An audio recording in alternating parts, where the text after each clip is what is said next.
私の名前はみゆ、32歳。都心のベンチャー企業でプログラマーをしています。自由な働き方を推奨する会社で、私の勤務は週3日。残り2日はまた別の会社でエンジニアとして勤務。どちらかが本業というわけではなくて、どちらも本業。おかげさまで平均的なアラサー会社員より高収入です。同じくプログラマーの夫との間には子供が1人。すべて順調でした。夫が交通事故で世を去るまでは。夫、ケンジの他界は私の暮らしを大きく変えました。住む場所も働き方も日々の過ごし方も。なんと私はケンジの実家である郊外の一軒家で彼の母親と一緒に住むことになったのです。ごめんなさいね、みゆさん。私なんかのためにこんな不自由なところに移ってきてくれて。いえいえ、全然平気ですよ。空気も美味しいし、ゆうたも自然の中で遊べて嬉しいと思います。岐阜はすでに他界していて、義母は片足が不自由。義母の生活費はそれまでケンジが出していました。ケンジには姉がいるそうなのですが、やんちゃな人らしく、私もまだ会ったことがありません。姉貴とはもう10年近く音信不通なんだ。母さんには俺しかいないんだよ。生前、ケンジがそう嘆いていたのを覚えています。私は義母のことをとても放ってはおけませんでした。私は小さい頃に交通事故で両親を亡くした交通維持。父方の祖父母に育てられて大きくなりました。そんな私にとって、ケンジの親孝行をサポートすることはとても大きな意味を持っていたのです。それに、義母との関係を終わらせてしまったら、ユータには田舎と呼べる場所がなくなってしまう。豊かな自然に触れられる場所で、のびのびと子育てをしたいという密かな願望もありました。さまざまな事情を考え合わせた結果、私は進んで郊外の義実家で義母と暮らすことを望んだのでした。義実家に引っ越してすぐ、私は大いに後悔しました。なんと、義実家には少なくない額の借金があったのです。ごめんなさいね。伝えたつもりだったんだけど。いいえ、平気ですよ、これくらい。一括で支払うと、ケンジの死亡保険金がほぼなくなる。それくらいの額だったので、正直言って驚きました。とてもじゃないけれど、まとめて支払うなんて無理。毎月、ある程度の額を支払っていくことにしました。乗りかかった船だ。そう自分を鼓舞した私は、すべてまとめて面倒を見ようと決意したのです。ユータを通わせる幼稚園も決まり、最初は順調でした。私は仕事をリモートワークにシフトしました。プログラマーやエンジニアの仕事のいいところは、場所を選ばずに仕事ができる点だと思います。ただ、この働き方を選んだことも、ある意味では失敗でした。家事をする必要があったからです。お母さん、お昼できましたよ。ああ、どうも。ありがとう、みゆさん。いた。足が悪い義母は、動くこと自体が億劫なようで、食事の準備も掃除も洗濯も一切しようとしません。おやとそこで私はあることに思い至りました。動けないなら、今まではどうやって暮らしていたの？にこやかに問い詰めると、今まではどうにかこうにか時間をかけて自分でやっていたとのこと。なるほど、と思いました。最初が肝心とばかりに、いかにも何もできない風を装っているんだな。できる範囲で構いませんから、お母さんもご自分のことはご自分でしてくださいね。そうお願いすると、義母は涙目になって、そう言わないで。足が痛いのを我慢しながらあれこれするのは辛いんだよ。ねえ、みゆさん。わかりました。わかりましたから。目上の人を泣かす趣味はありません。私は仕方なく家事全般を請け負うことにしました。自然豊かな郊外の一軒家、リモートワークで仕事をしながら悠々自適の田舎暮らし。そんな理想とは全くかけ離れた生活が私を待ち受けていました。朝5時半に起きて朝食とお弁当作り、ぐずるゆうたを着替えさせて一緒に朝食。義母は朝4時半には起きています。なぜそんなに早起きをするくせに朝食は作ってくれないの？ゆうたを幼稚園に預けたら仕事開始。集中。だけど頻繁に邪魔が入ります。多いのが宅配の荷物。お届け物です。はい、ちょっと待ってください。仕事を中断して玄関へ。リビングを横目で見ると、義母はソファーでテレビを鑑賞中だったりします。宅配の荷物の中身はほとんどが義母の注文品。義母はネットショッピング依存症だったのです。お母さん、また何か注文したんですか？そう怒らないで。これは本当にいいものなのよ。ガラス製のピラミッドの置物なんて一体何に使うんですか？やめてくださいよ。風水的にいい。健康のためにいい。金運が上がる。義母はそんなうさんくさい理由で高価な買い物をします。後で分かったことですが、義実家の借金のほとんどは義母の買い物中毒が原因だったらしいのです。無駄遣いを正当化する理屈はいろいろありました。もちろんどれも納得できるものではありませんでした。お金が貯まる財布なのよ、これは。だから無駄遣いではないの。わかるでしょ？家の中のしかるべき場所にこの置物を置くことで、良くないエネルギーを遮ることができるのよ。痛みは気の乱れなの。この水晶で体の悪いところを撫でると気の流れを正常に戻してくれるのよ。すぐには必要のないはずのものや大きなものも買います。家具を軒並み新調されたのにはすごく驚きました。冷蔵庫は中の電気が切れてチラチラしてたのよ。家族も増えたことだし、思い切って新しくしたわ。ソファーがへたっていたから新しい L 字型のソファーに買い替えたわ。来客があったらベッドにもなるの。炊飯器も電気ポットもトースターも同じメーカーで揃えて買い替えたわ。キッチンに統一感が出たわね。人のお金だと思って湯水のように使う義母。なるほど、借金があるわけだと納得の思いでした。私が義実家での同居を一層激しく後悔するようになったことは言うまでもありません。しかも義母は私と雄太との生活に慣れるにつれて、その横柄で意地悪な本性をあらわにし始めたのです。ちょっと、お風呂場の黒カビどうにかならない？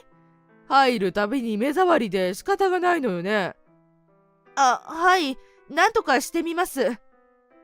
あとトイレの電球が切れかけているからお願いね。はい。義母からは私に対する遠慮が失われていきました。ねえ、いや、ちょっとと呼ぶことも増えました。良くない兆候だなと思ったのを覚えています。義母はだんだん調子づいてきていたのです。なんだか今日のご飯はしょっぱいね。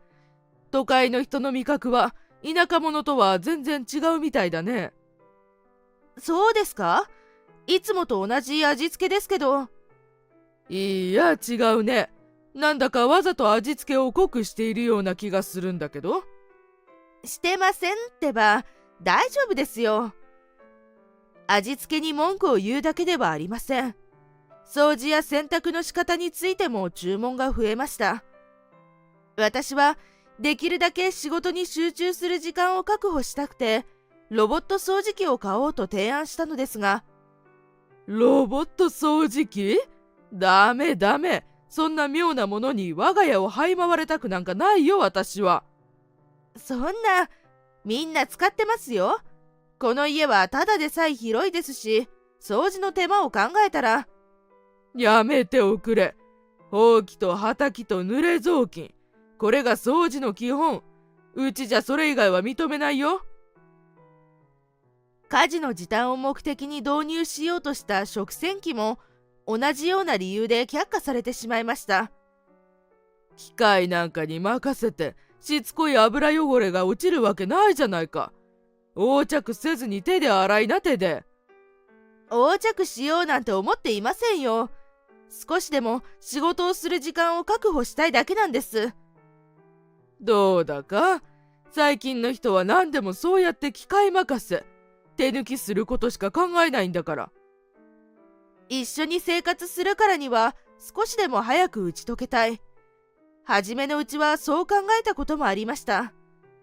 だけど、ここまで行くと嬉しくなんかありません。萎縮してくれていた方がどんなに良かったか。次第に私と義母は衝突することが増えていきました。そして、とうとう決定的な事件が起こったのです。ある日の午後でした。私が部屋で仕事をしていると、今から聞き慣れない声が聞こえてきたのです。義母の友達が遊びに来たのかなと思いました。もしもそうなら、挨拶をしておかないと具合が悪い。私はデータを保存して居間に向かいました。するとそこには、あれ？これって誰よ、母さん。ああ、ケンジの嫁さんだよ。ミユさん、これうちの長女のレナ。ついさっき帰ってきてくれたのよ。10年も音信不通だったという長女、レナさん。派手な髪色と服装がいかにも元ヤンという感じです。レナさんの隣には、妙に軽い印象を受ける金髪の男性がいて、コップのジュースを飲んでいました。こっちはレナの旦那のレイジさん。ねえ、ミユさん。私ね、今後はレナ夫婦と一緒に住むことにするわ。あまりに唐突な話ですぐには言葉が出ませんでした。娘夫婦と住む、それは何より。でも私とユータは？だから悪いけど出て行ってくれる？そんな、急に言われても。待ってくださいよ。そんなにホイホイ転居できませんよ。ケンジはもういないのに、嫁だけいるとかありえない。そういう風には思わないわけ？あんた。確かにあまりないパターンでしょうけど、これでもよく考えて同居を決めたわけですから。だったら何？このまま置いてくれって？それはちょっと厚かましいんじゃないの？嫁のくせに。好き勝手言われて、だんだん腹が立ってきました。もういい。わかりました。出て行くとしましょう。私はその日のうちに不動産仲介業者を訪ねました。そして理想的なマンションを選択、契約しました。ユータを迎えに行って、幼稚園の先生たちにも連絡。今日が最後と告げると別れを惜しんでくれました。翌日、義実家に依頼した引っ越し業者が来ました。屈強な男たちが黙々と養生して荷物を運び出します。すると、義母と娘夫婦が騒ぎ出しました。家具を持ち出すなというのです。どうして冷蔵庫やソファーまで持っていくんだい？置いていきなさい。あんたのものじゃないだろ？いいえ、私がお金を出して買った私のものです。そうでしょ？お母さん、よく考えてください。炊飯器も電気ポットもトースターも不思議な水晶も怪しい置物もお金を呼ぶ財布も運び出しました。不要なものはさっさと売り払う予定です。二足三文の値段しかつかなくても構いません。おい、いい加減にしろよ。家具は置いていけ。レナさんの旦那さんが凄んできました。この人も元ヤンに違いないと思わせる目つきです。私は負けじと睨み返しました。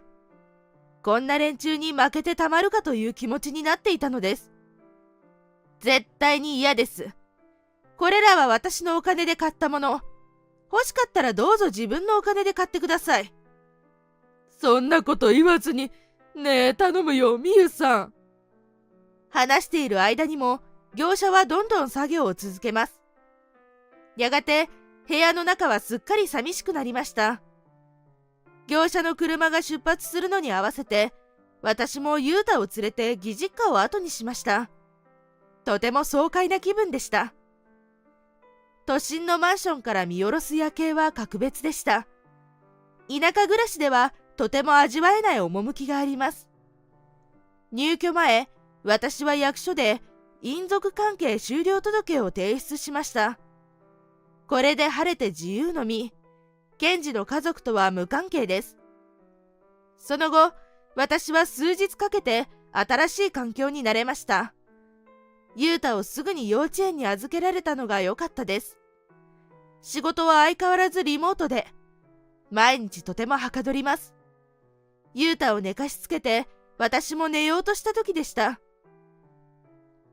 元義母からの着信。私は冷静でいるようにと自分に言い聞かせて応答しました。はい、もしもし。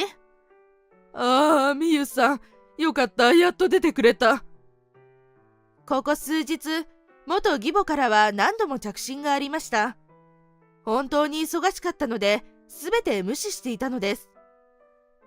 お久しぶりです。何のご用ですか？